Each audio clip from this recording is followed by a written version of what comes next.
ये है अफगानिस्तान।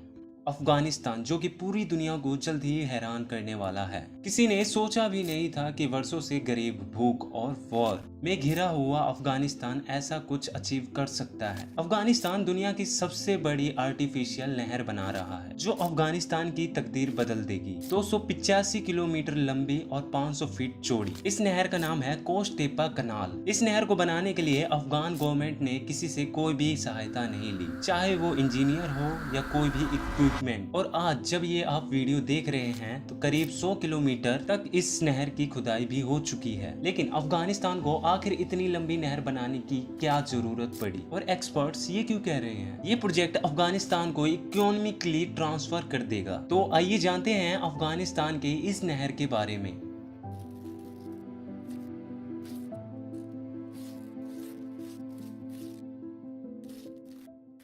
सबसे पहले हम अफगानिस्तान की ज्योग्राफी को समझते हैं। अफगानिस्तान एक पूरी तरह लैंडलॉक्ड कंपनी है, मतलब उसके किसी भी हिस्से के साथ कोई समुद्र नहीं लगता। अफगानिस्तान के ईस्ट में पाकिस्तान है, वेस्टर्न साइड में ईरान है, नॉर्दर्न साइड में तुर्कमान, उज्बेकिस्तान और ताजिकिस्तान है, जबकि नॉर्थ ईस्ट में अफगानिस्तान एक छोटा सा बॉर्डर चाइना के साथ भी शेयर करता है। तो अफगानिस्तान पूरी तरह से दूसरे कंट्रीज से घिरा हुआ है। अफगानिस्तान की 80% वाटर सप्लाई इधर हिंदुकुश के बर्फ से के पहाड़ों से आती है। अफगानिस्तान में 4 सबसे बड़ी नदियां हैं जिनसे अफगानिस्तान को पानी मिलता है। अफगानिस्तान की 40% वाटर सप्लाई हेलमंड रिवर से आती है जो हिंदुकुश से शुरू होता है और पूरे अफगानिस्तान को क्रॉस करते हुए ईरान अफगानिस्तान बॉर्डर पर ब्रांच आउट हो जाता है। ये नदी आजकल ईरान और अफगानिस्तान में एक पॉलिटिकल टेंशन का कॉज बना हुआ है, बिकॉज अफगानिस्तान इस रिवर पर यहाँ एक डैम बना रहा है और ईरान के अकॉर्डिंग इस डैम पर हमून के सारे एरिया पर बहुत बुरा असर पड़ेगा। फिर दूसरे नंबर पे आता है अमून नदी। रिवर ऑक्सेस सेंट्रल एशिया का सबसे बड़ा रिवर है। ये नॉर्दर्न पाकिस्तान और सेंट्रल एशिया के बीच प्रीमियम माउंटेन से शुरू होता है और अफगानिस्तान ताजिकिस्तान बॉर्डर से गुजरता हुआ तुर्कमानिस्तान में एंटर होता है और फिर उज्बेकिस्तान को क्रॉस करते हुए एरोल सी में जाके गिरता है। यही वो रिवर है जिस पर कोस्टेपा कनाल बनाई जा रही है, जिसे हम अभी आगे जाकर वीडियो में डिस्कस करेंगे। जिसके अलावा अफगानिस्तान की बाकी वाटर सप्लाई कबूल, हरी रिवर और पंच रिवर से आती है। अफगानिस्तान दुनिया के उन चंद कंट्रीज में से है जिसका 70% एरिया पहाड़ों से कवर है। अफगानिस्तान के सर्दर्न रीजन में ईरान और पाकिस्तान बॉर्डर के साथ रेगिस्तान है, तो बेसिकली कंधार से नीचे ये सारा एरिया डेजर्ट है। अब अगर लोगों की बात करें तो अफगानिस्तान में बहुत ज्यादा डिवीजन है। अफगानिस्तान की टोटल पॉपुलेशन में से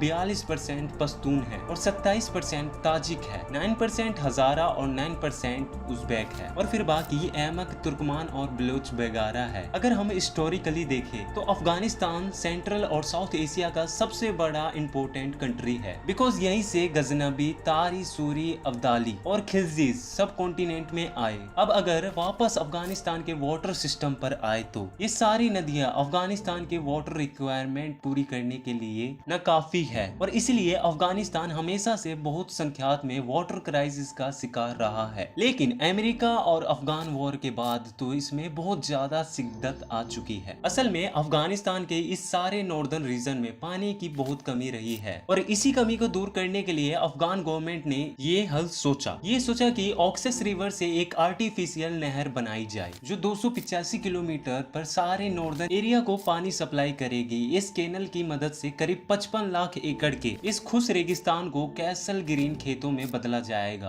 पानी आने के बाद यहाँ पर गेहूं और दूसरे कई अनाज उगाए जाएंगे। बल्कि अफगान गवर्नमेंट तो ये एक्सपेक्ट कर रही है कि 2028 तक अफगानिस्तान यहाँ पर उगाई गई 50% पर बीट दूसरे कंट्री को एक्सपोर्ट कर रहा होगा। ये प्रोजेक्ट मार्च 2022 में शुरू हुआ। इसकी इनिशियल कंप्लीशन डेट तो 2028 तक थी, मगर जिस स्पीड से इस पर काम हो रहा है, एक्सपर्ट्स के मुताबिक 2025 में ही ये कनाल पूरी तरह से कंप्लीट हो जाएगी। ये प्रोजेक्ट इतनी जबरदस्त प्लानिंग के साथ किया जा रहा है कि बड़े बड़े वेस्टर्न इंजीनियर और एक्सपर्ट्स हैरान हो गए हैं। इस प्रोजेक्ट को 3 फेजेस में डिवाइस किया गया है। पहले और दूसरे फेज में इस सारे रूट की खुदाई की जाएगी और अभी तक 100 किलोमीटर एरिया पर खुदाई कंप्लीट हो चुकी है। यहाँ खुदाई करने के लिए 200 लोकल कॉन्ट्रैक्टर को हायर किया गया है और करीब 7000 होल ट्रक्स और एक्सवेटर से काम लिया जा रहा है और ये सारा प्रोजेक्ट जबरदस्त तरीके से मैनेज हो रहा है। ट्रक्स और एक्सवेटर लाइन में खड़े होते हैं।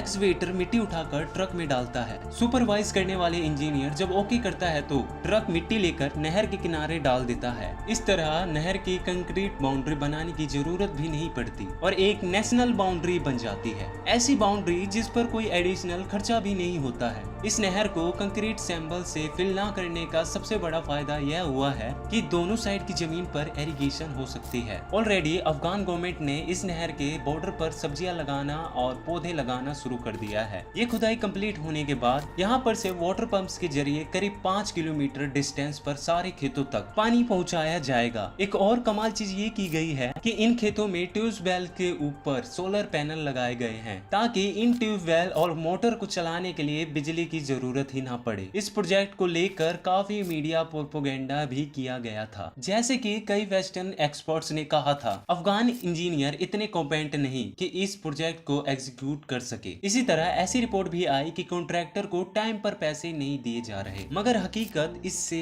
बहुत ज्यादा डिफरेंट है। सब लोकल्स इस प्रोजेक्ट से बहुत खुश है। सबसे पहले तो हजारों लोगों के लिए जॉब्स क्रिएट हुई है। दूसरा, इस पर हमने जब डीप रिसर्च किया तो ये चीज भी सामने आई कि कॉन्ट्रैक्टर को अगर टाइम पर पैसे ना मिलता तो यह प्रोजेक्ट इतनी स्पीड से आगे बढ़ता ही नहीं। और ये रिवर जिन देशों के बीचों से गुजर कर जाती है वो भी बहुत ज्यादा खुश है, क्योंकि अब उनके एरिया में पानी आएगा और वो खेती बाड़ी कर सकेंगे, खाना उगा सकेंगे और पैसा कमा सकेंगे। इस रिवर पर सिर्फ एक प्रॉब्लम आई है और वो है तुर्कमानिस्तान और उज्बेकिस्तान का इस रिवर पर क्लेम। इन दोनों कंट्रीज ने इस रिवर पर बहुत सारे क्लेम उठाए हैं कि कैसे ये नहर इन दोनों कंट्रीज में इस दरिया से आने वाली वाटर सप्लाई को 50% तक कम कर देगी। अफगान गवर्नमेंट और इन दोनों कंट्रीज में इस इशू पर बातचीत चल रही है और अगर तुर्कमानिस्तान अपने फायदे के लिए इस रिवर पर कराकुम कनाल बना सकता है तो अफगानिस्तान क्यों नहीं। कराकुम कलाम इस दुनिया की सबसे बड़ी रिवर है। इसे तुर्कमानिस्तान ने 1988 में बनाया था ताकि एक्सेस रिवर से पानी लेकर कराक डेजर्ट में इरिगेशन की जा सके। इस कनाल की वजह से तुर्कमानिस्तान ने इस पूरे रेगिस्तान को सरसब्ज खेतों में तब्दील कर दिया और ऐसा ही कुछ अफगानिस्तान भी करना चाहता है। और अब यहाँ पर एक इंटरेस्टिंग चीज ये भी है कि उज्बेकिस्तान और तुर्कमानिस्तान अफगानिस्तान के लिए बहुत ही जरूरी है। अफगानिस्तान की करीब 80% इलेक्ट्रॉनिक सप्लाई इन दोनों कंट्रीज से आती है। इसी तरह अफगानिस्तान की एक्सपोर्ट का एक बहुत बड़ा चंक इन दोनों कंट्रीज से गुजर कर जर्मनी,